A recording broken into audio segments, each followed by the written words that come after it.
Hi, welcome back. In this episode, you're going to discover how to sing authentically without losing yourself in vocal technique. Let's dive into it.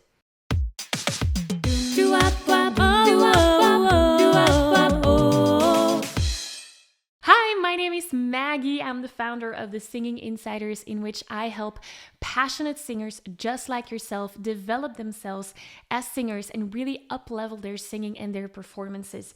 Now, in these episodes, you're going to get practical exercises, insight, tips, insights all around singing so that you can make progress within your vocal journey as well. So let's dive in and look at what it actually takes to sing authentically without losing yourself in vocal technique.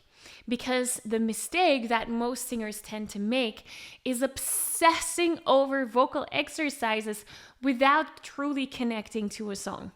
And what happens when you do that, obsessing about those vocal exercises, is that your voice might become better technically, but it will feel disconnected, robotic, flat, sometimes even perceived as boring by your audience. In that moment, it's more like you're a student instead of an artist. And in our Singing Insiders program, we have a full process that guides singers to that, what I like to call vocal freedom, where you can sing anything that you want, the high notes, the low notes, all the notes in between, with your authentic expression and with confidence. We're doing that using three main elements: technique, trust, and truth. Now, combining that proven training with personalized feedback and emotional support and that is what's going to help you become a trained singer.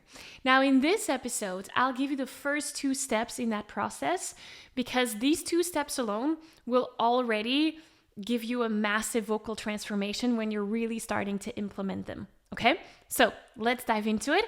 I'm about to give you the first step into making technique feel natural and automatic when you're singing, so that it actually supports your authenticity rather than distracts from it. So what do I mean by that?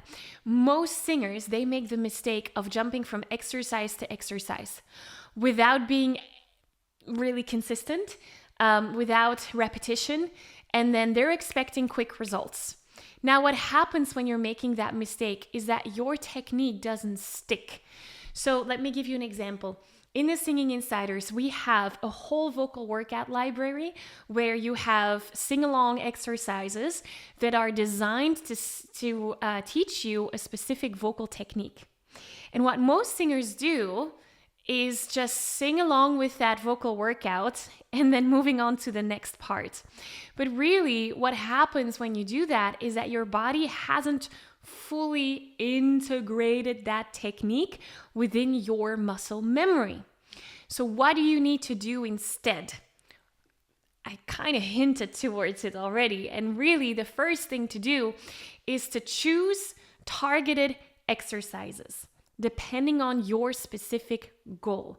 So what do I mean by that? This is where I like to introduce the vocal technique backpack. As singers, we're singing a song, right? And then at some point within that song, we might struggle with something. Maybe you're feeling straining when singing the high notes in the chorus, or you're feeling out of breath when singing the bridge, like whatever it might be. So first of all, it's a matter of identifying which parts of the song you struggle with. Once you've identified that, now we can set a goal of overcoming that struggle. And we have techniques to help us with that. For every struggle or problem that you encounter within your singing, there's a technique that can help you overcome that. So if you're feeling out of breath when singing, well, maybe working on your diaphragmatic breathing and breath support might be the technique that helps you overcome that struggle. Does that make sense?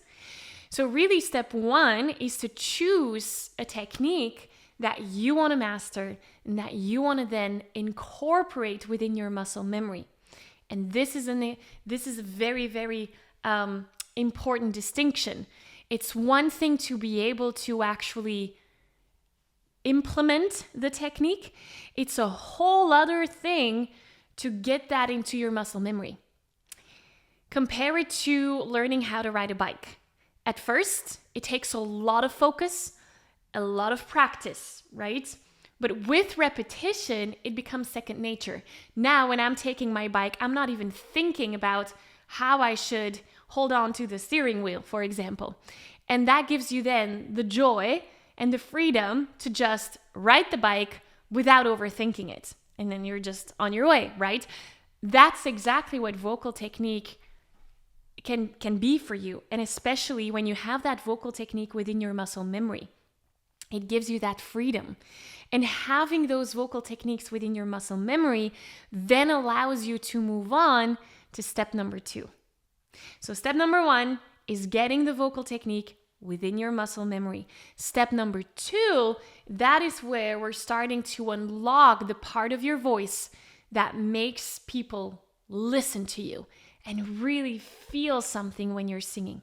See, most singers, they make the mistake of trying to sing songs exactly like the original artist. So they're avoiding creativity altogether because they might be scared of getting it wrong.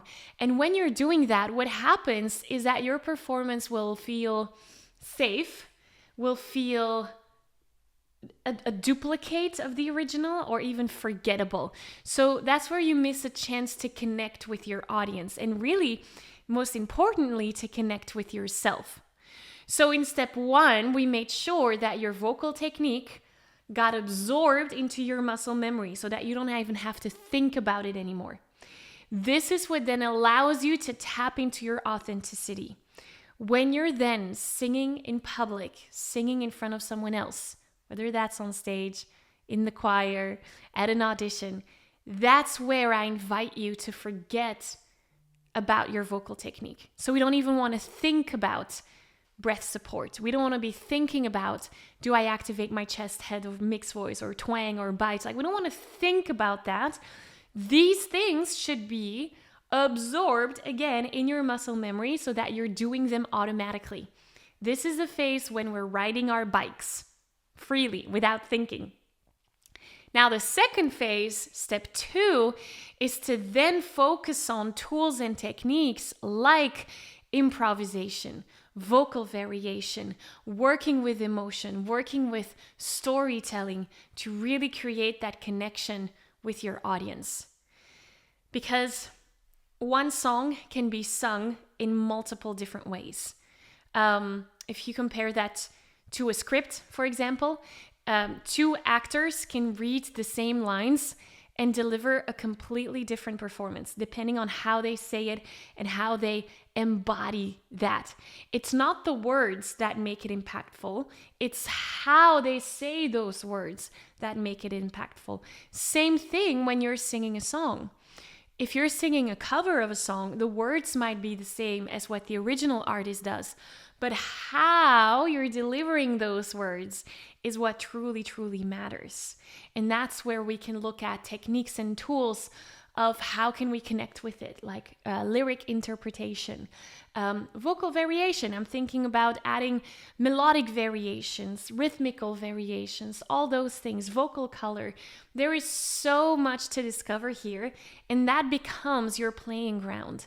So if we're taking the metaphor of our bike again, now that we know how to ride the bike, this is where you can explore the world, riding your bike. Same thing with singing. This is where you can explore the song using your voice and knowing what vocal technique will help and support you into singing that song. So hopefully you can see that singing requires a holistic approach. It's not just about hitting the right notes. It's about, yes, developing your vocal technique so that you know how to use your voice and so that you know how to hit the right notes. But really, it's also of combining that with cultivating confidence and trust to share that with others. And what we've talked about in step 2, authentic expression. And that is exactly what my vocal freedom method teaches you. This is what the vocal freedom method is all built around. So I want to keep that conversation going so that you actually know how this vocal freedom method can help you get to that place of vocal freedom so that you can sing anything you want with confidence and with your own authenticity. If that's what you're ready to learn more about, click the link in the description here down below, because I got an episode that walks you through the exact process to get you to that place of vocal freedom. So that's your homework to keep this conversation going in that next episode. I will see you there. And thank you so much for having shown up here today, for spending this time with me. And we'll talk soon. Bye.